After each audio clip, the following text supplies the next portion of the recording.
cinta dunia atau hubbud dunia. Cinta dunia, dunia itu menganggap bahwa dunia itu segala-galanya. Dunia tempat kita tinggal itu adalah prioritas pertama dalam kehidupan. Cinta dunia ini termasuk salah satu dari golongan penyakit hati ya, teman-teman semua. Banyak orang yang sakit di jiwanya, ya, punya penyakit hati karena cinta dunia ini. Dia rela melakukan apapun untuk mendapatkan dunianya. Dia rela melakukan berbagai macam tindakan yang Allah nggak suka untuk mendapatkan dunianya. Padahal kalau kita tahu dunia ini adalah wasilah, dia cuma perantara untuk menuju ke akhirat. Jadi konsep di kepalanya harus dibenerin dulu bahwa dunia bukan tempat tinggal selamanya. Dunia itu wasilah, perantara aja untuk menuju kepada akhirat. Maksudnya apa? Dunia ini tempat di mana seharusnya kita menjadikan dia sebagai ladang untuk menanam. Buahnya kita nggak petik saat ini, buahnya kita petik nanti di hari akhir. Kalau dia menanam kebaikan-kebaikan di dunia, buahnya nanti di surganya Allah. Kalau menanamnya keburukan-keburukan, buahnya di neraka Allah Subhanahu wa taala. Kita simak dulu perkataan Rasulullah SAW. Apa kata Rasulullah? Akan datang suatu masa, umat lain akan memperebutkan kamu, ibarat orang-orang lapar memperebutkan hidangan. Kemudian para sahabat bertanya, kenapa ya Rasulullah? Apakah lantaran pada saat itu jumlah kami hanya sedikit ya Rasulullah? Kalian ini saling bertikai satu sama lain ya. Rasulullah ingatkan kalian saling bertikai satu sama lain, seperti orang yang lapar, yang memperebutkan berbagai macam hidangan. Kenapa ya Rasulullah? Apa yang terjadi pada saat itu? Sesungguhnya jumlah kalian pada saat itu banyak sekali, tapi kualitas kalian semua seperti buih yang terapung-apung di atas laut, dan dalam jiwamu tertanam kelemahan jiwa. Apa itu kelemahan jiwa? Kata Rasulullah, engkau itu cinta dunia dan takut mati. Jadi jumlah umat Islam itu banyak, tapi seperti buih. Teman-teman tahu buih nggak? Buih itu jumlahnya banyak, tapi begitu cepat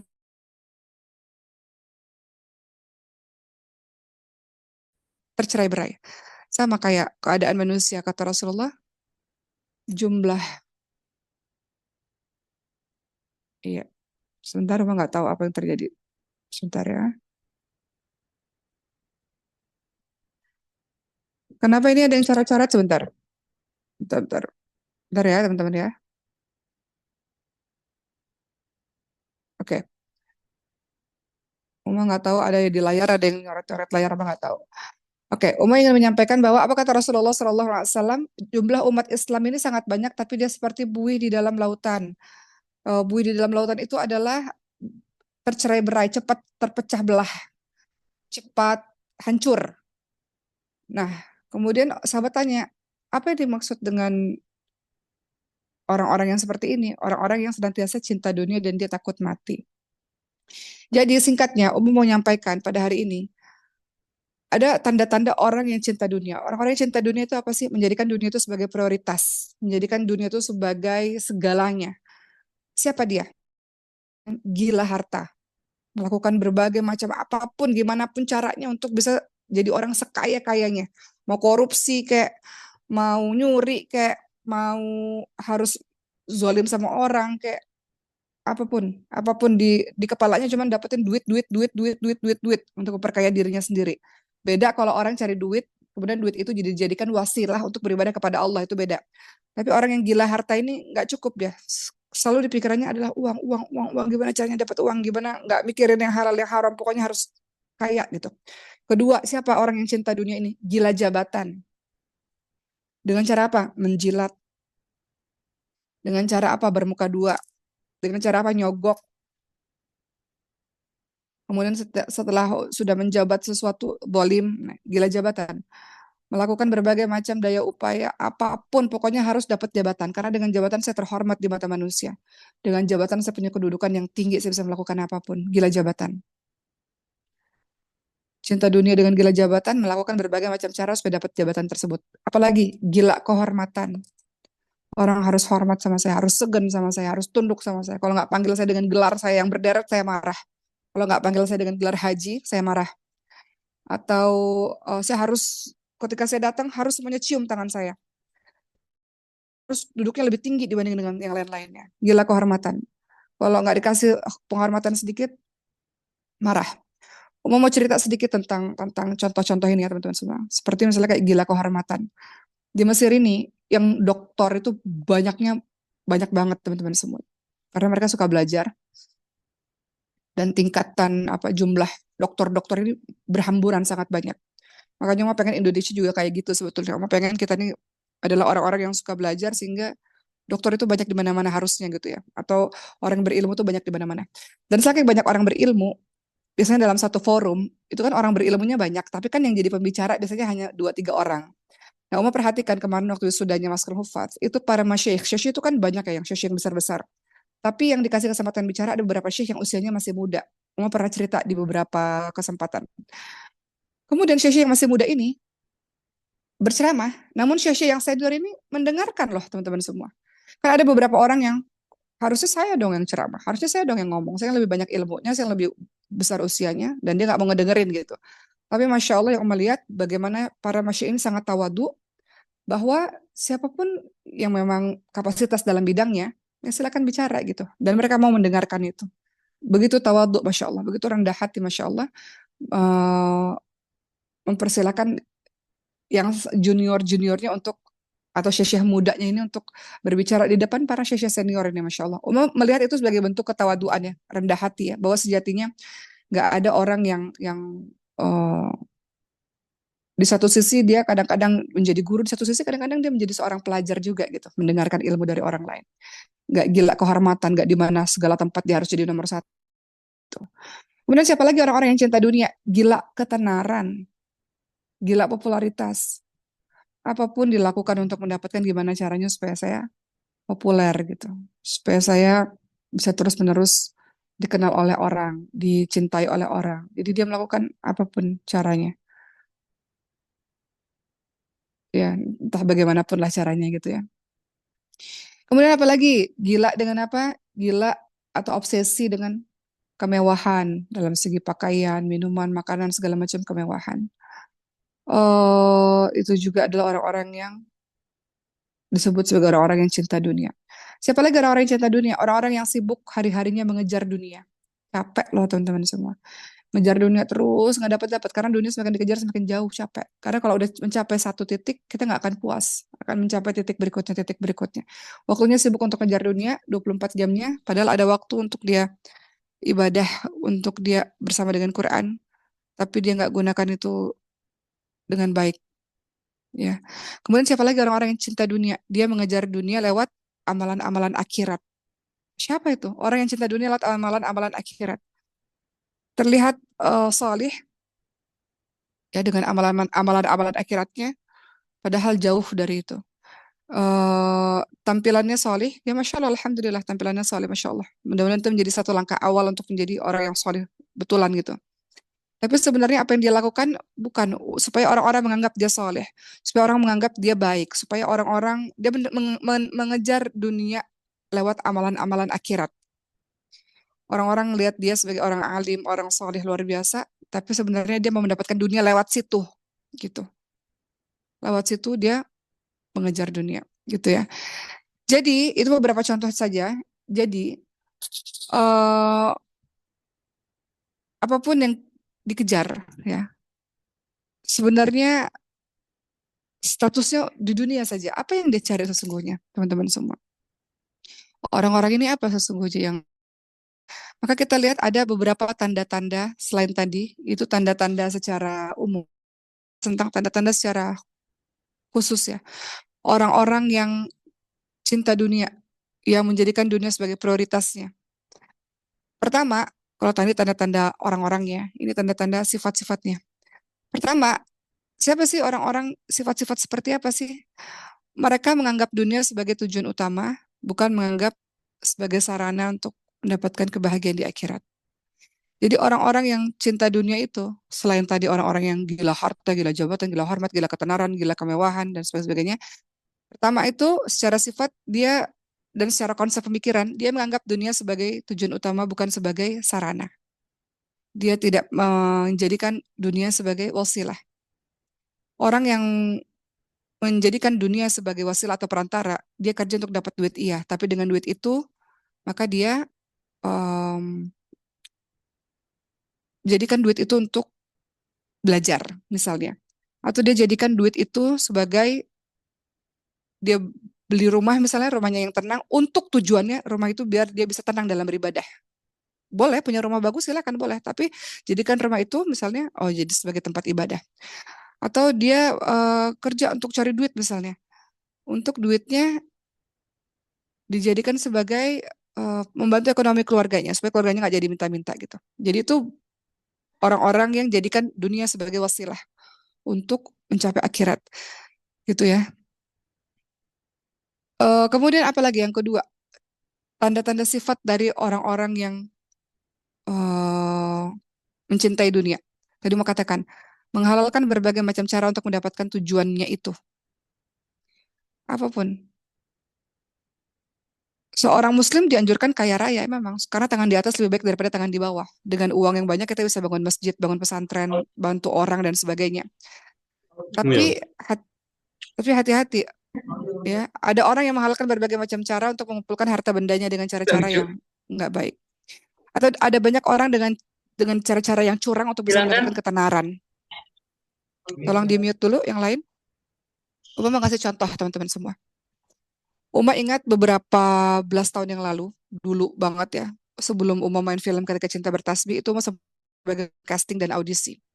Uma baru paham di situ ternyata banyak kecurangan ya. Beberapa di antaranya adalah, kalau kamu mau tenar, kamu harus bayar sekian. Atau kalau kamu mau tenar, kamu harus pacaran dulu dengan si pemimpin ini, pemimpin itu gitu. Atau kalau kamu mau tenar, kamu harus melakukan ini buat saya gitu. Jadi cara-cara kotor itu banyak banget teman-teman semua. Untuk menjadi seorang yang terkenal atau menjadi seseorang yang punya jabatan tertentu, cara-cara kotor itu ternyata banyak ya. Banyak banget ternyata. Nah, ada orang-orang yang menghalalkan berbagai macam cara. Yang penting saya terkenal dulu deh, mau saya pacaran sama siapa, mau saya nyogok siapa, nggak apa-apa. Yang penting tenar dulu. Nah, itu orang-orang yang terlalu cinta dunia. Dia berambisi. Ngejar apa sih sebenarnya? Ngejar apa sih sebenarnya? Gitu. Dia berambisi. Dia jadikan bahwa jadi terkenal itu sebagai sebagai salah satu tujuan utamanya. Gitu. Atau ada juga orang yang nggak, memang saya harus dikenal gitu, saya harus terkenal supaya apa? Supaya dakwah meluas misalnya. Saya harus main sosial media supaya dakwah meluas. Nah itu berarti tujuannya adalah sebuah kebaikan. Gitu. Jadi innamal a'malu binniyat, tergantung dari niatnya. Tapi ciri orang yang kedua secara sifat ya, orang-orang yang cinta dunia adalah dia menghalalkan berbagai macam cara untuk mencapai tujuannya. Ya. Kemudian ciri-ciri yang ketiga, sifat-sifatnya apa lagi? Sifat-sifatnya salah satunya adalah kikir dan pelit. Salah satu penyakit dunia. Dia tidak menginginkan dalam segi harta ya. Kalau dia kejarnya adalah harta. Dia tidak menginginkan hartanya berkurang sedikit pun. Jangankan buat sodakoh, zakat mal aja rasanya berat banget. Dia lupa bahwa semua harta yang dia miliki, ataupun jabatan yang dia miliki, ataupun semua apa yang Allah titipkan kepadanya, itu bukan punya dia. Tapi orang yang cinta dunia merasa itu punya dia. Jadi dia nggak mau berbagi. Diambil sama Allah dia marah. Cinta dunia gitu ya. eh ini penyakit yang merasa tidak puas dengan apa yang sudah menjadi bagiannya, apa yang sudah menjadi miliknya, nggak puas. Dia nggak mau bagi-bagi kepada orang lain. Kemudian apa lagi? Kemudian salah satu dari ciri cinta dunia secara sifat adalah nggak bersyukur. Nggak bersyukur terhadap segala sesuatu yang Allah berikan kepadanya, sehingga dia memang menganggap remeh apa-apa nikmat yang Allah berikan kepadanya. Itu beberapa hal ya teman-teman semua sebagai awalan bagaimana ada tipe-tipe orang yang orientasi hidupnya salah. Kenapa? Karena dia berpikir bahwa ketenaran segalanya, kekayaan segalanya, dia ngumpulin harta untuk dirinya sendiri, kemudian jabatan segalanya, orientasinya salah, konsep pemikirannya salah. Makanya hari ini yang ingin kita luruskan bahwa sebenarnya apa sih yang dicari, yang diinginkan tuh apa sih? Kamu ingin rumah besar, iya rumah besar. Tapi rumah besar itu konsepnya adalah kamu jadikan rumah besar itu, ya mungkin aja rumah besar itu akan bisa menampung banyak orang misalnya, untuk menolong banyak orang. Rumah besar itu kamu jadikan tempat untuk beribadah kepada Allah, atau rumah besar itu kamu jadikan sebagai gaya untuk mewah-mewahan, flexing di depan banyak orang, misalnya sehingga orang kagum terhadap dirimu. Nah itu orientasinya berbeda. Kita nggak mau jadi orang yang itu. Kita mau jadi orang yang orientasinya adalah segala macam yang Allah berikan dan titipkan kepada saya itu jadi wasilah perantara saya menuju ke kampung halaman sesungguhnya, surganya Allah SWT. Maka sikap yang seharusnya pada dunia, sebagaimana hadis Nabi Muhammad SAW, apa kata Nabi? Dunia adalah penjara bagi orang beriman dan surga adalah penjara bagi orang kafir. Dunia adalah penjara bagi orang-orang beriman. Artinya apa? Di dunia ya kita memang nggak bisa mendapatkan apapun yang kita inginkan dan semua kebahagiaan. Enggak. Dunia bagi orang-orang beriman itu penjara. Maksudnya apa? Pasti di dalamnya ada kesedihan, di dalamnya ada kekurangan, pasti di dalamnya ada nggak kesempurnaan di dunia itu. Namanya juga penjara. Nggak semuanya kita bisa dapat, gitu ya. Kenapa juga dikatakan dunia itu penjara? Karena orang-orang mukmin terhalang untuk melakukan syahwat yang diharamkan. Disebut penjara tuh begitu juga. Kenapa?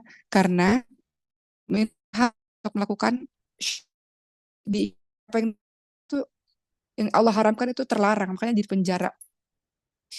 Sedangkan orang kafir memandang dunia itu sebaliknya, sehingga dia merasa dunia itu surga. Apapun boleh dilakukan di dunia dengan berbagai macam cara. Dunia surga, nah gitu. Nah, jadi itulah yang dimaksud sebagai dunia adalah penjara bagi orang beriman. Maksudnya adalah penjara bagi orang-orang mukmin, karena orang-orang mukmin, orang-orang beriman terhalang untuk melakukan berbagai macam hal yang Allah haramkan. Jadi penjara kan? Allah mengharamkan berzina. Jadi penjara. Allah mengharamkan mencuri. Jadi penjara, kita mau kaya, pengen gimana caranya? Korupsi, mencuri misalnya. Tapi Allah haramkan, kita nggak lakukan. Penjara, terhalang kita melakukan itu. Nggak bebas kita. Eh, Allah larang kita untuk apa? Untuk kalau kita benci sama orang, jangan ngata-ngatain, memaki-maki orang. Terhalang kita untuk melakukannya. Nggak bebas kita melakukannya. Kita nggak bisa jadi orang yang bebas gitu dalam melakukan keburukan-keburukan. Makanya dikatakan dunia ini penjara bagi orang-orang beriman. Orang-orang beriman itu punya batasan. Mana yang boleh, mana yang nggak boleh gitu. Makanya itu jadi penjara yang harus ditahan-tahan nafsu syahwatnya. Tapi sebaliknya bagi orang-orang yang kafir kepada Allah, yang durhaka kepada Allah, dunia surga. Apapun boleh. Semua kenikmatan saya bisa dapatkan. Nah, itu perbandingan perbedaan orang-orang kafir dan orang-orang beriman kepada Allah Subhanahu wa taala. Coba teman-teman lihat dulu dalam surah Taubah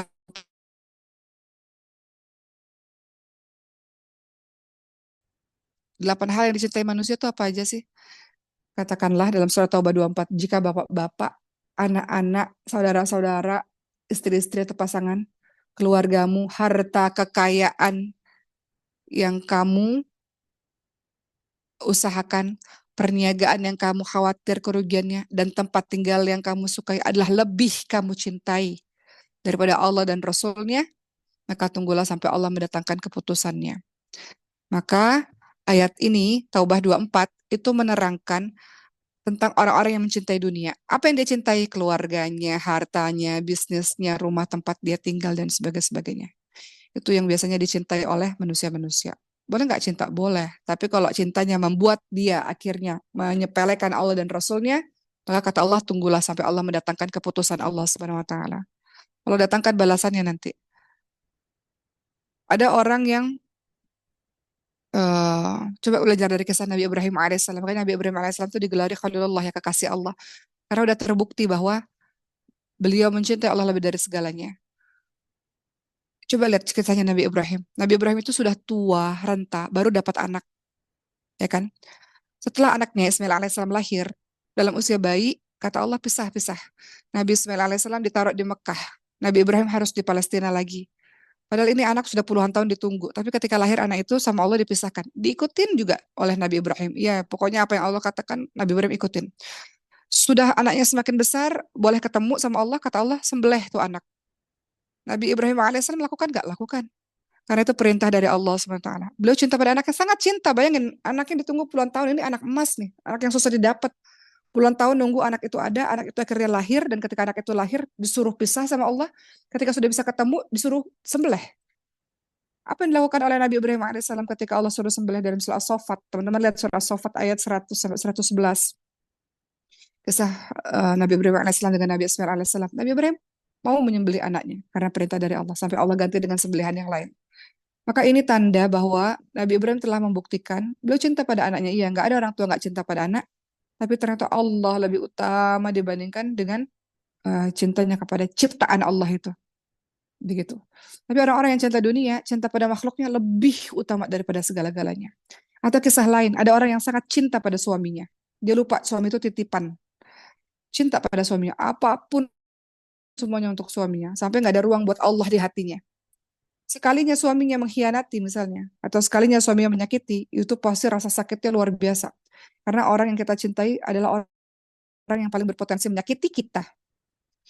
Dia nggak punya ruang untuk mencintai Allah karena hatinya penuh dengan suaminya. Nah, karena suaminya mengkhianatinya, dia rasa patah hatinya, akhirnya bisa jadi itu ya, bisa jadi stres berkepanjangan gitu ya.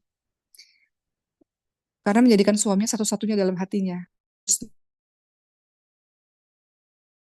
Kamu jadikan pasanganmu, keluargamu, itu lebih kamu cintai daripada Allah dan Rasulnya, maka tunggu sampai Allah mendatangkan keputusannya. Makanya Allah kadang-kadang menguji, bukan kadang-kadang, Allah selalu menguji dari apa yang kita cintai.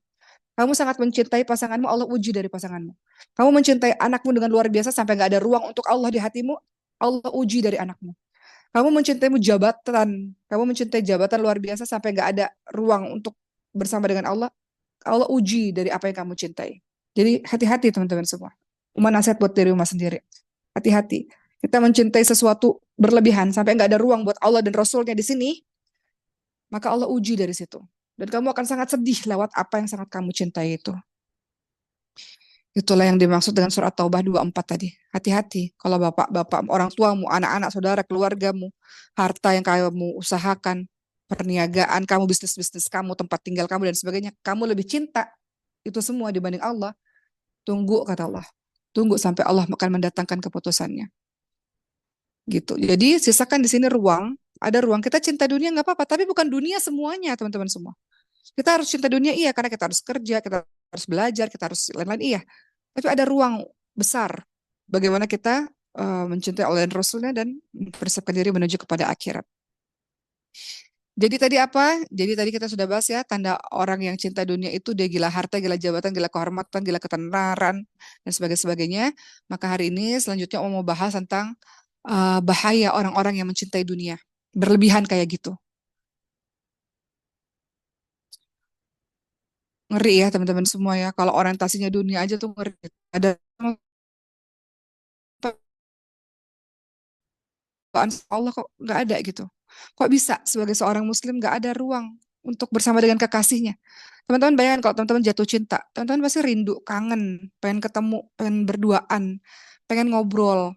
Ya kan? Kalau teman-teman lagi jatuh cinta, pengen selalu ketemu, pengen dengar suaranya. Ya kan? Bagaimana mungkin ada orang yang dalam sehari itu nggak bersama dengan Allah, nggak ngedengerin perkataan kalam Allah atau Quran. Kalam Allah kan firman Allah kan Quran. Nggak meluangkan waktu bersama dengan Allah. Kok bisa? Kamu pengen melakukan itu bersama dengan orang yang kamu cintai, selalu pengen berduaan dengan orang yang kamu cintai. Kok bisa ada orang yang dalam hidupnya udah dikasih sama Allah, nggak ngeluangin waktu untuk berduaan sama Allah? Jadi siapa yang sesungguhnya dia cintai? Gitu ya. Harusnya dia mencintai apa-apa yang diberikan oleh Allah. Dia mencintai sang pemiliknya harusnya begitu. Apa bahaya orang-orang yang cinta dunia? Pertama, bahaya orang yang cinta dunia adalah bahwa cinta dunia itu kunci dari segala kejelekan. Cinta dunia itu adalah kunci dari segala keburukan. Awal dari segala keburukan. Ketika dia sudah cinta dunia, lupa dia bahwa ada kehidupan selamanya yang dia akan bahagia selama-lamanya di sana. Segala keburukan. Kalau dia dapat kebahagiaan, dia rasa kebahagiaannya abadi. Kalau dia ngerasa, oh kehidupanku sedih terus-menerus, Allah nggak adil, Allah negatif kepada Allah. Padahal kalau orang-orang yang tahu kehidupan akhirat, dia sedih sementara, senang juga sementara. Sedih nggak terlalu terpuruk, senang nggak terlalu euforia. Hidupnya karena dia tahu kok di dunia.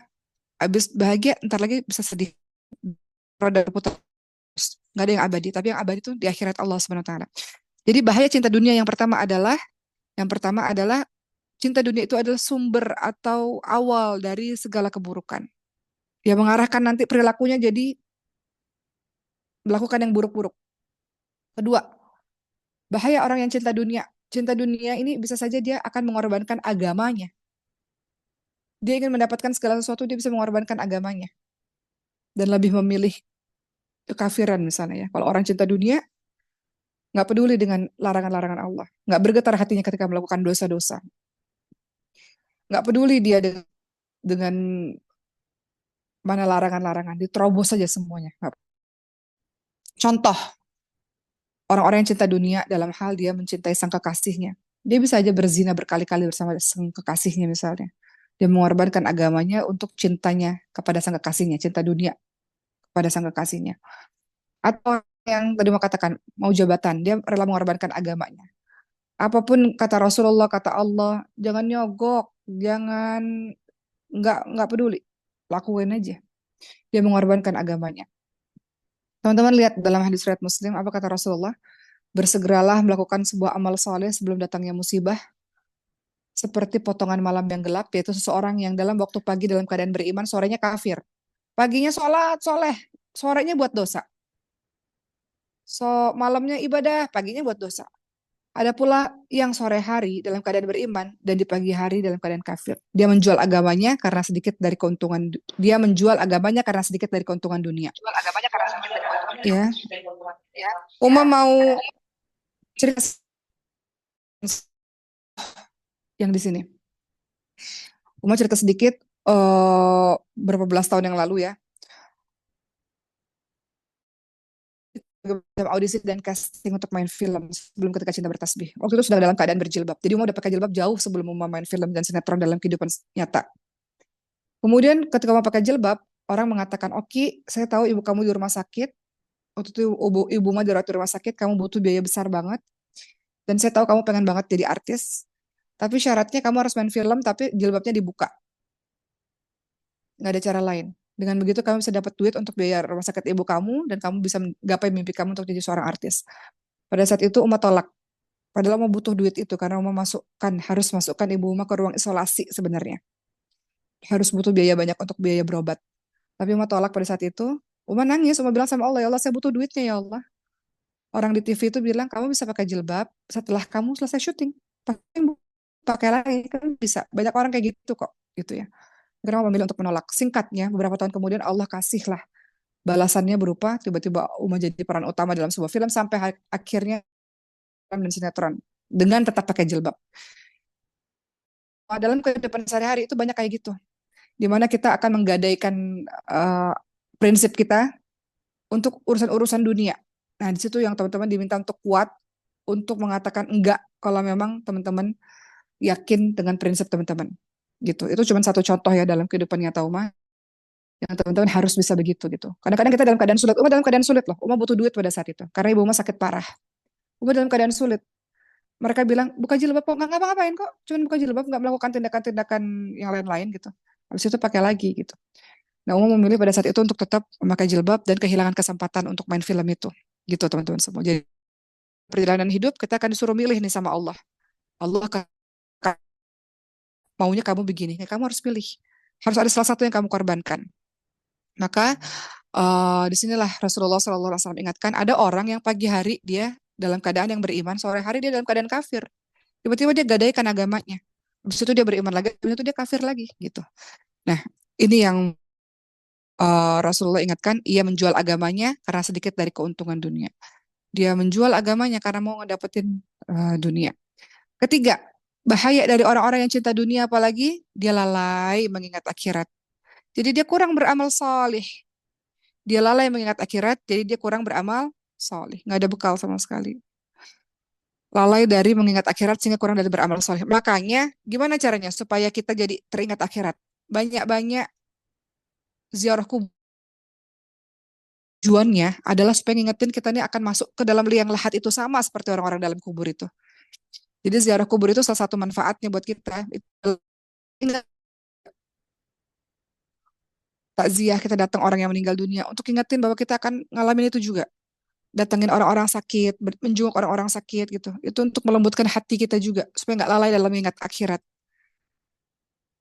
Jadi kalau orang-orang yang terbiasa melakukan amalan-amalan begitu ya, sehingga dia jadi sering mengingat akhirat. Jadi ada soleh ini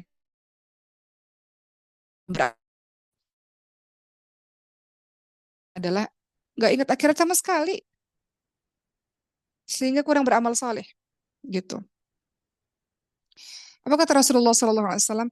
Siapa yang gila dengan dunia, maka itu akan memudaratkan, membahayakan akhiratnya. Siapa yang begitu cinta akhirat, maka itu akan mengurangi kecintaannya pada dunia. Dahulukan negeri yang kekal abadi yaitu akhirat, dan dari negeri yang fana yaitu dunia. Jadi kata Rasulullah, siapa yang gila dunia, maka itu akan membahayakan akhiratnya. Siapa yang cinta akhirat, maka itu akan mengurangi kecintaannya pada dunia. Dahulukan negeri akhirat daripada negeri yang fana, daripada negeri dunia. Teman-teman lihat dalam surat Ad-Dhariyat ayat 10 sampai 11. Allah SWT berfirman, "A'udzubillahi minasyaitonirrajim. Qatilal kharrasun." Terkutuklah orang-orang yang banyak berdusta. Siapa dia? Alladzina hum fi ghamratin sahun. Siapa dia? Orang-orang yang terbenam dalam kebodohan yang lalai. Terkutuklah orang-orang yang berdusta. Siapa dia? Terbenam dalam kebodohan yang lalai. Kamu tuh ngapain sih? Selama ini ngapain? Di dunia itu ngapain sih? Hari-hari tuh ngapain? Nonton berjam-jam drama Korea, terus nggak pegang Quran sama sekali misalnya. Atau nonton konser berjam-jam sampai waktu sholat. Ditabrak aja waktu sholat misalnya. Ngapain sih? Nah, Allah menyebutkannya orang-orang yang terbenam dalam kebodohan yang lalai.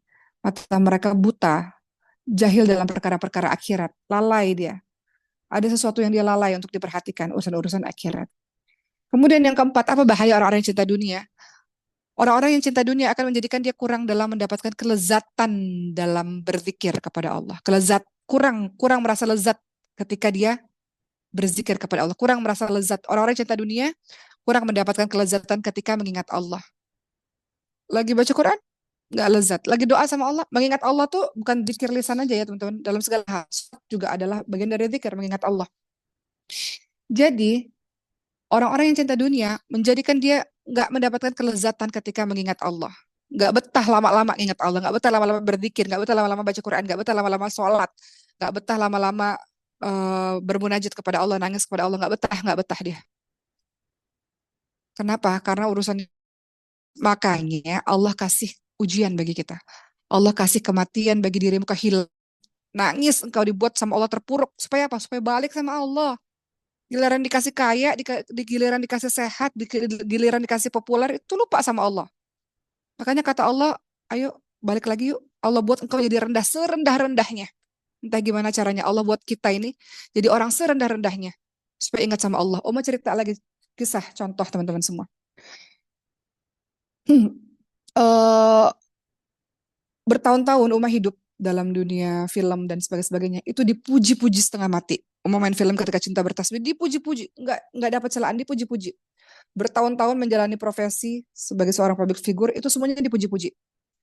Sampai pada satu titik, entah dari mana asalnya, nggak tahu dari mana, tiba-tiba banyak diserbu dengan kata-kata negatif. Dan itu tiba-tiba datangnya. Dibuat fitnah dan sebagainya. Yang biasanya dipuji-puji akhirnya shock karena dicaci maki. Habis itu setelah dicaci maki, balik lagi, mendapatkan pujian lagi. Dan akhirnya jadi begitu. Nah akhirnya Uma jadi belajar, Masya Allah, ternyata dalam hidup ini perlu loh teman-teman semua. Kita ini dicaci maki, perlu loh kita ini kadang-kadang mendapatkan kehidupan yang nggak selamanya harus di atas, perlu. Kenapa? Itu untuk membuat kita berpijak lagi di bumi, membuat kita tahu kita ini bukan siapa-siapa. Contoh, ada orang yang kaya banget dalam hidupnya. Tiba-tiba Allah takdirkan dia bangkrut. Dia harus ngerasain miskin itu dulu. Kenapa? Dengan begitu dia akan tawadhu lagi, akan rendah hati lagi, akan balik lagi sama Allah. Ya enggak? Teman-teman dikasih bahagia terus. Teman-teman harus ngerasain sedih, harus ngerasain kehilangan. Supaya teman-teman ngerasa diri teman-teman bukan siapa-siapa, enggak berdaya apa-apa. Nah, dari situ tawadhu, rendah hati lagi, menunduk lagi, merunduk lagi kepada Allah Subhanahu wa taala gitu. Kadang-kadang kita harus dikasih sedih dulu baru kita bisa balik kepada Allah Subhanahu wa taala. Jadi orang yang kurang cinta dunia karena kehidupannya dunia aja, kurang dia mendapatkan kelezatan dalam ingat Allah. Tapi orang-orang yang Allah berikan ujian banyak, biasanya dia akan mendapatkan kelezatan ketika mengingat Allah. Karena dia tahu dirinya nggak bisa apa-apa tanpa Allah. Makanya bersyukurlah bagi teman-teman yang dikasih ujian demi ujian. Semalam, Uma baru lihat video orang Palestina, seorang jurnalis terbaring karena kan ditambak ya, banyak terbaring dia. Ketika diwawancara dia bilang, Alhamdulillah, Alhamdulillah, Alhamdulillah.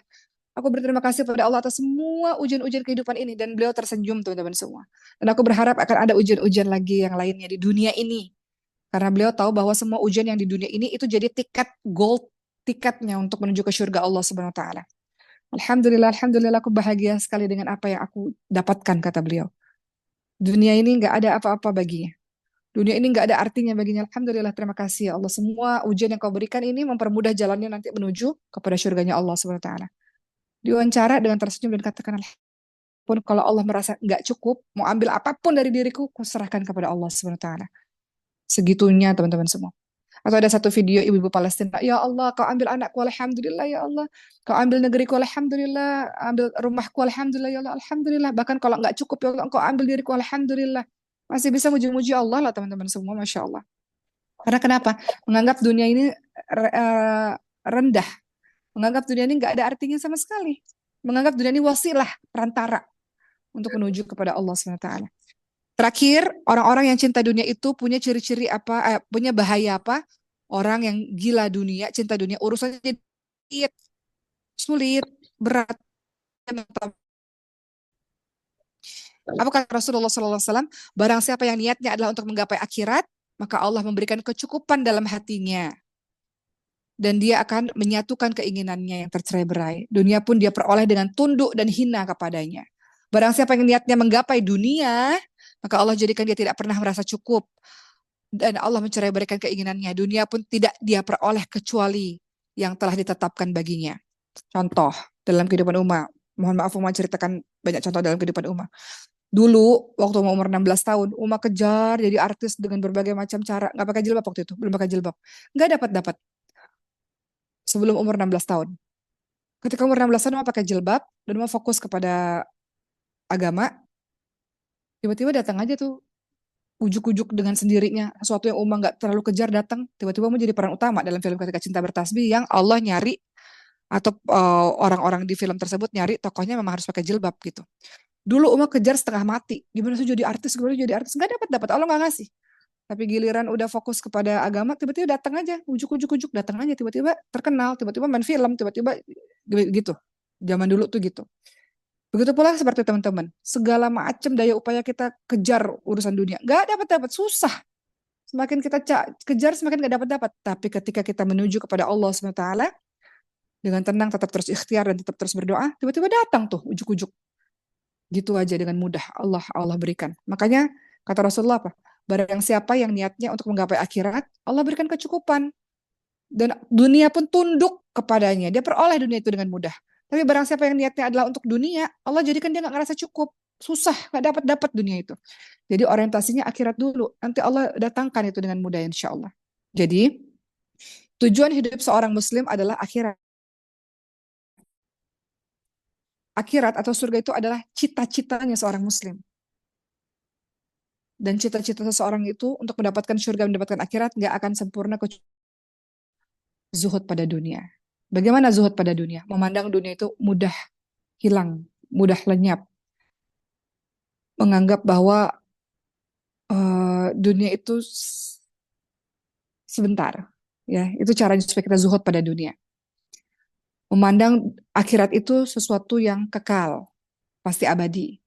Gitu teman-teman semua. Teman-teman lihat dalam surah Al-A'la. Wal akhiratu khairu wa abqa. Dalam surah Al-A'la ayat 17, padahal kehidupan akhirat itu lebih baik dan lebih kekal. Rasulullah SAW kita untuk memalingkan diri kita dari dunia secara berlebihan, teman-teman semua. Kita nggak mengejar terlalu berlebihan.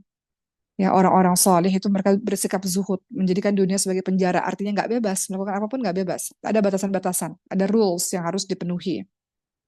Apa kata Rasulullah? Apalah arti dunia bagiku? Apa urusanku dengan dunia? Sesungguhnya perumpamaanku dengan perumpamaan dunia ini adalah seperti pengendara yang berteduh di bawah sebuah pohon. Lalu dia beristirahat sesaat, kemudian dia meninggalkannya. Sebagai seorang musafir pengembara. Itu ya teman-teman semua. Jadi hari ini insya Allah terakhir sekali dari Uma, setelah kita tahu tentang ciri-ciri orang cinta dunia, bahaya orang cinta dunia, terakhir bagaimana agar kita tidak gila dunia. Pertama, ayo kita belajar agama. Luangkan waktu sesibuk apapun untuk mendalami ilmu agama. Engkau belajar di sekolahmu, belajar jurusan yang lain-lain, boleh silahkan. Tapi ada waktu di mana engkau harus belajar agama. Kemudian yang kedua, engkau harus yakin bahwa dunia itu hina. Dunia itu sebentar, dunia itu fana, dunia itu nggak ada apa-apanya. Dunia itu dunia itu nggak ada artinya. Iya kita kejar dunia untuk kehidupan dunia, iya. Karena kita hidup di dunia sekarang, tapi nggak jadikan dunia itu segala-galanya. Jadi kalau ada yang luput dari dunia, nggak terlalu sedih berlebihan. Kalau ada yang kita nggak dapetin dari dunia, ya udah nggak apa-apa. Tugas kita ikhtiar maksimal, doa maksimal udah. Karena yang kita dapetin nanti di surganya Allah SWT lebih abadi. Gimana caranya nggak gila dunia? Qanaah, nerima dengan yang sedikit, apa saja yang Allah beri. Gimana caranya supaya kita nggak gila dunia? Ridho, ridho, ya ridho terhadap apa-apa yang Allah berikan kepada kita. Ridho, mendahulukan ridhonya Allah juga di satu sisi ya. Mendahulukan ridhonya Allah, mendahulukan juga di satu sisi apa-apa yang Allah inginkan kita jalani. Kemudian apalagi caranya supaya kita nggak gila dunia? Sabar. Ini berbagai kehidupan di dunia. Nggak semua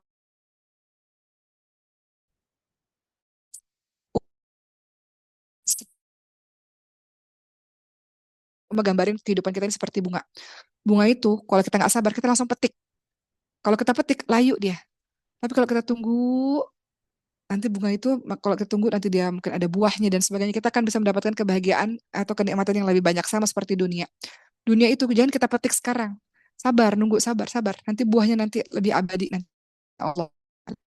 Begitu ya, begitulah teman-teman semua. Hari ini alhamdulillah kita sudah bahas sedikit tentang cinta dunia. Nggak ada lagi yang namanya gila, gila harta, gila popularitas, gila apapun untuk urusan dunia itu kecil banget nggak ada artinya sama sekali. Tapi kalau orientasimu adalah akhirat, Allah berikan dunia dan segala-galanya dunia akhirat untuk dirimu. Mudah-mudahan ini menjadi penyemangat bagi teman-teman semua. Segala sesuatu yang engkau nggak dapatkan di dunia, santai aja. Tugas kita, memang Allah sudah mentakdirkan itu nggak buatmu. Jadi santai aja, nggak usah sedih secara berlebih-lebihan. Apapun yang hilang pada dirimu, ya udah itu takdir dari Allah SWT. Tugas kita kan adalah hamba Allah menjalani aja takdir dari Allah. Mudah-mudahan Allah bantu teman-teman semua untuk bisa balance dunia dan akhiratnya. Dunia iya sebagai wasilah menuju ke akhirat dan ada waktu bukan waktu bersama dengan Allah SWT untuk menyiapkan perbekalan menuju ke tempat yang abadi sesungguhnya.